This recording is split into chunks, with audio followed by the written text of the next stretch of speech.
আসসালামু আলাইকুম। আপনারা কেমন আছেন? আমি আলহামদুলিল্লাহ ভালো আছি। তো দেখেন শুরুতে রান্নাঘরে মানে অনেক দেরি করে আসলাম রান্নাঘরে। আজকে তো কোনো রান্না নাই, অল্প রান্না, তাই ভাবলাম দেরি করে যাই। তো এই দেখেন এখানে ফুলকপি ধুইতেছি। এই যে এই ফুলকপি আজকে রান্না করব না, এই ফুলকপি আজকে ফুলকপি পাকোড়া বানাবো। তো এখন যা দেখতেছেন সব বিকালের জন্য, মানে ইফতারের জন্য আর কি। তো এই যে এখানে আমি যে ফুলকপি দিলাম আর এই যে আলু দিলাম, মানে আলু চপের জন্য আলু সিদ্ধ দিব, আর এই যে ফুলকপি পাকোড়া বানাবো। তো রোজার দিনে তো আসলে বেশি একটা খাওয়া হয় না, এবং আমাদের ঘরও একই, তাই আসলে রান্না করলে খাই যায় প্রতিদিন। তো আজকে ভাবতেছি আর রান্না করবো না, মানে অনেক তরকারি আছে। তো এই দেখেন শাক কাটতেছি, মানে শুধু শাক ভাজি করব। আর কি করবো আসলে এখনো নামাই নেই, দেখি মানে যদি না লাগে তাহলে নামাবো না। শাক ভাজি করবো, আর এমনি ডাল আছে, তারপরে কালকে লাউর তরকারি আছে, মাংসের তরকারি রান্না করছিলাম গরুর মাংস, সেটা আছে। মানে আসলে খাওয়া হইতেছে না, রোজার দিন তো অল্প খাওয়া হয়, সন্ধ্যাতে খাওয়া হয় না, সেহরিতে অল্প স্বল্প খাওয়া হয়। কালকে তো আমরা শুধু দুধ দিয়ে ভাত খেলাম না মিহিত, এমনি তো আমরা কোনো তরকারি খাওয়া হয় নাই। তো এই আর আমার ভিডিওটা দেখবেন আপনারা, আর আপনাদের কাছে একটা অনুরোধ, আমার ভিডিওটা তো দেখেন আপনারা, আর একটা লাইক দিবেন, কমেন্ট করবেন, আর যারা এখনো সাবস্ক্রাইব করেন নাই করবেন, আর যারা করছেন তাদেরকে তো অসংখ্য ধন্যবাদ। আসলে প্রতিদিন একই কথা বলতে হয়, যেহেতু আমরা নতুন ব্লগার, মানে নতুন ব্লগার দেখে একই কথা প্রতিদিন বলতে হয়। মানে এগুলো তো না বললে আপনারা কেউ লাইক কমেন্ট করেন না, সাবস্ক্রাইব তো করেন না, তাই আর কি। তো আসলে আপনারা বিরক্ত হবেন না যে এই মহিলা প্রতিদিন এক কথা বলে। লাউ শাক কাটা শেষ, ধোয়াও শেষ, আমি একটা আলু দিছি। এই যে এখন আমি এটা বসিয়ে দেবো চুলায় সেদ্ধ। লাউ শাক ভাজিতে আসলে আলু দিলে বা একটু সিম দিলে শাক ভাজিটা একটু কি বলে, একটু লচা লচা হয়, ভাজিটা ভালো লাগে খেতে। তো আমার তো এখন সিম নেই, তাই আলু আছে, তাই আলুই দিলাম। এই যে এখন আমি এটা বসিয়ে দিব। এই যে পেঁয়াজ আর কাঁচামরিচ দিয়ে আর লবণ দিয়ে সেদ্ধ বসাবো। আল্লাহ সেদ্ধ হলে পরে বাগার দিব। এই শাক ভাজি হয়ে গেল, মানে এখনো হয় নাই আর কি বলতেছি। আর এই তো দেখেন আমি যে ফুলকপি সেদ্ধ দিয়েছিলাম, আর এই যে আলু সেদ্ধ, এটার পর আমার ডিম সেদ্ধ হয়ে গেছে। সব তো আর ভিডিও করা যায় না। এই দেখেন ডিম সেদ্ধ হয়ে গেছে আমার। আর এখন এটা সেদ্ধ বসাই দিই চুলাতে। আমি তো চুলাতে শাক বসাইলাম, আর শাক বসাইতে বসাইতে আমি এই যে সব রেডি করে ফেলাইছি, মানে ইফতারির জন্য। এই যে দেখেন এখানে আমি ডিম কাটছি, মানে সেদ্ধ দেওয়ার পরে যে ফাড়াটি করে রাখছি ডিমের চপ। তারপরে এই যে আলু চপের জন্য আলু চপ আমি গোল গোল করে রাখছি। মানে এই ইফতারিতে শুধু আমি আইসা ভাজাভাজি করি আর কি, তখন আর কোনো ঝামেলা রাখি না, আমি সব এই বেলাতে করে রাখি। আর এই তো এখানে আমি বেসন গুলো রাখছি, আর এখানে তো ওই যে ফুলকপি সেদ্ধ করে রাখছি। এই আজকে আমাদের ইফতার। ডাল নামাইছি ফ্রিজ থেকে, ডালের বড়াও ভাজবো। আর এই দেখেন আরেকটা জিনিস নামাইছি, আসলে কাজ না থাকলে আমি তো কাজ বের করি। মানে ভাবছিলাম তো রান্না অল্প বেশি রান্না করব না, যেহেতু গরুর মাংস আছে, কালকের তরকারি আছে আরো, তাও একটু ভাবতেছি অনেক দিন ধরে। এই যে এটা মুরগির কলিজা, মানে আরো আছে, এখানে অল্প নামাইছে, আরো আছে, অনেকগুলো জমাইছিলাম। তো এখন এটা ভাবতেছি এটা আজকে ভাজি, মানে আগে সেদ্ধ বসাবো, তারপরে সব আদা রসুন ময় মশলা দিয়ে এটা ভাজবো। এটা ভাজাটা অনেক টেস্ট, আমরা ভাজাও খাই ভুনাও খাই, মানে গিলাম এটা একসাথে বসে রান্না করি। একটু রাখছি আর এটা এখন ভাজবো।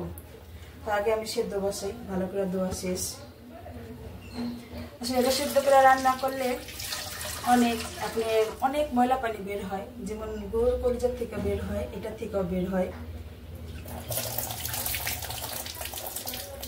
এখন এই যে লাউ শাক সেদ্ধ করা হয়েছে, এখন এটা বাগার দিব। এই যে এখানে রসুন কুচি নিছি, শুধু রসুন কুচিটাই বাগারটা দিব, পেঁয়াজ দিব না, পেঁয়াজ তো সেদ্ধ সময় দিছি।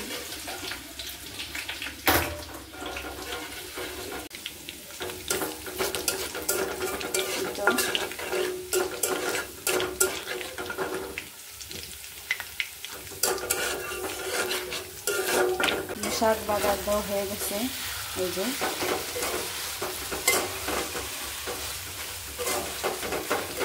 এখন এটা নামিয়ে ফেলবো।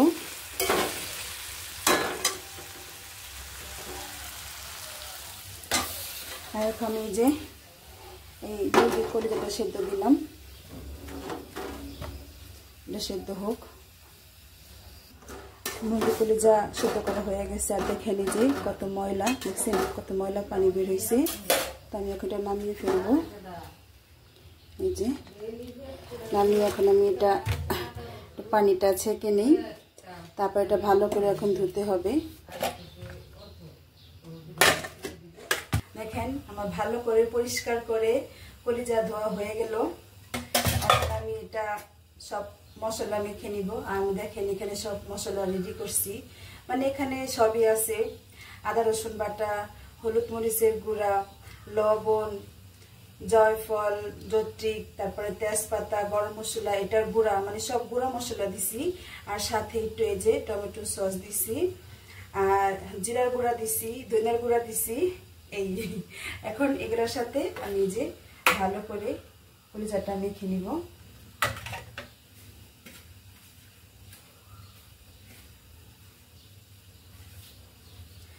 আসলে আপনারা আবার কেউ বললেন না যে আমরা এই কলিজা খাই, মানে মুরগির কলিজা।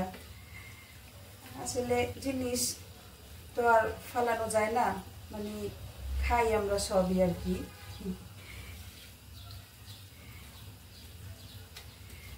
আমি বিশেষ করে আমি সবকিছুই খাই, দেখেনি তো আপনারা, আমি তো যা রান্না বান্না করি শেয়ার করি আপনাদের সাথে। তো আমি মুরগির গিলা মাইটা, মানে কলিজা বলি আমরা আর কি। মুরগির কলিজা ভাজা হয়ে গেছে, এই যে আবার রাত্রে খাওয়ার আগে একটু গরম করবো। এই যে শেষ ভাজা, এখন চুলাটা বন্ধ করে দিই। আর এই যে এখান দিয়ে দেখেন আমি এই যে তরমুজ কাটতেছি, মানে আজকে তো আমি লেবুর শরবত করব না, আজকে তরমুজের শরবত করব। মানে তরমুজের একটা শরবত আছে না, কি বলে যে মহব্বতী না কি জানি বলে, ওইটা আজকে শরবতটা করব। তো আমি এখন তরমুজটা কেটে ফ্রিজে রেখে যাই, তারপরে বিকালবেলা শরবতটা বানাবো। তো এখন পাকঘর থেকে বিদায় নিব। আবার চলে আসলাম রান্নাঘরে। আর এখন তো বিকেল, আসরের নামাজ পড়ে আসলাম। তো এখন তো ইফতারির জন্য ভাজাভাজি করতে হবে। তো আমি এখানে চুলায় তেল বসাইছি, গরম হইতেছে। আমি প্রথমে এই তো ফুলকপি পাকোড়া ভাজবো, তারপরে একে একে সব ভাজবো। আমি এখন আগে ফুলকপিগুলো দিয়ে নিই।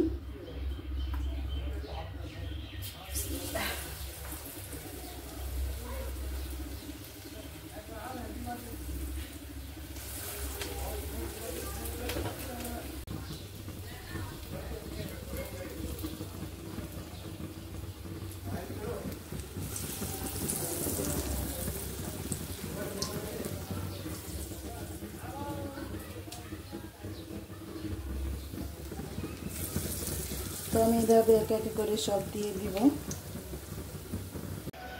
এই দেখেন দর্শক, আজকে আমার আম্মু ইফতার তৈরি করছে। আমি তো চাপড় দেখাই দর্শকদের কি করছে। এই তো এটা ভাজা হলো ফুলকপির পাকোড়া, তারপর আলুর চপ, তারপর আবার যদি এখানে ডিমের চপ ভাজবো, তাহলে ডালের বড়া বানাবো। তারপর আবার ইফতার টাইমে একটা স্পেশালি আছে মহব্বত শরবত। দেখছো তুমি এটা? হ্যাঁ। তো আমি আজকে এটা বানিয়েছি তোমার জন্য, তোমার জন্য স্পেশাল আজকে। আমার তো শেষ ভাজাভাজি, এখন একদম ইফতারের আগ মুহূর্তে এই যে মহব্বতে তরমুজের শরবতটা বানিয়ে ফেলবো। এখানে তো আমি দুধ দিচ্ছি, এখানে দুধের সাথে শুধু চিনি দিচ্ছি আর কিছু না। আর এখন এই তো তরমুজ ঢেলে ফেলবো।